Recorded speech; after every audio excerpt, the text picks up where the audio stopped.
voulais vous parler, moi, des réformes sociales qui sont annoncées, enfin, ou plutôt Sociales, oui.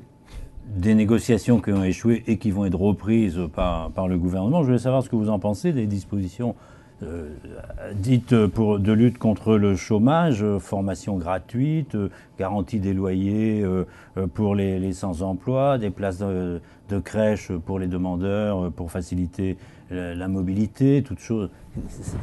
Je vais vous dire. D'abord, c'est ambitieux tout ça, non? Ça, c'est la cerise sur le gâteau, mais on appelle réforme sociale. C'est extraordinaire d'ailleurs. Pourquoi les Français ne croient plus les hommes politiques? C'est parce que les mots qu'ils utilisent sont des mots de mensonge et de communication.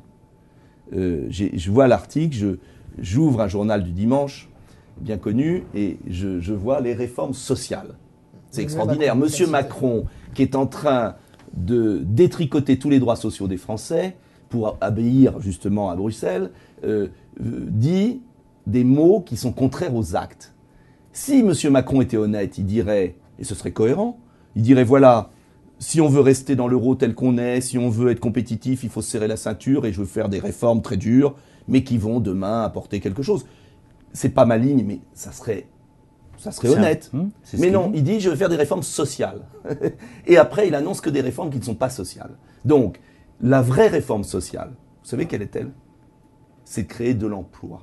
C'est de relocaliser 1 million d'emplois. Et pour relocaliser de l'emploi, ce que je propose, c'est de prendre des mesures qui vont permettre aux entreprises de recréer de la richesse sur le territoire français. Ça veut dire de vraies mesures, baisse des charges considérables. Rien à voir avec le pacte de stabilité, de responsabilité qui n'est pas assez. Suppression des travailleurs détachés, qui sont en train de ruiner nos artisans. Contrôle de nos containers au Havre, où des produits chinois arrivent qui ne respectent même pas les normes européennes, sanitairement. Tous les douaniers vous le diront. Aide à l'investissement scientifique, parce qu'il n'est pas normal qu'il y ait 400 000 chercheurs européens aux États-Unis. Mais avec quel argent on fait ça? Mais avec l'argent qui est gaspillé aujourd'hui en permanence.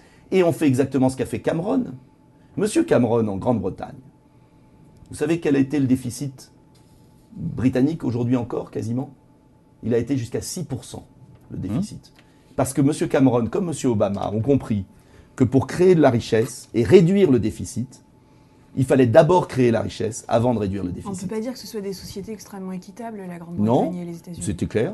Mais en même temps, ils ont quand même divisé le chômage par deux dans ces pays. Et ils l'ont fait comment? Sans se préoccuper du déficit tout de suite, mais en baissant massivement les charges des entreprises, en baissant la valeur de la monnaie, en ayant une stratégie de reconquête industrielle. Et maintenant, ils arrivent à réduire le déficit. Moi, je suis pour réduire le déficit. Mais vous ne réduisez pas le déficit si vous cassez la croissance. Il faut d'abord relancer la croissance et ensuite on réduit le déficit. Vous savez, il y en a un qui disait ça. Vous vous souvenez qui? C'est M. Montebourg. C'est pour ça qu'il est parti. C'est parce qu'il a dit très clairement, on va dans le mur. Et moi, ce qui me fait de la peine, c'est de voir ces millions de chômeurs dans notre pays. On a eu 750 000 chômeurs de plus sous Sarkozy. On en a 600 000 de plus depuis qu'Hollande est arrivé. Est-ce que vous croyez qu'on va continuer comme ça, dans une vie politique apaisée, avec cette gangrène?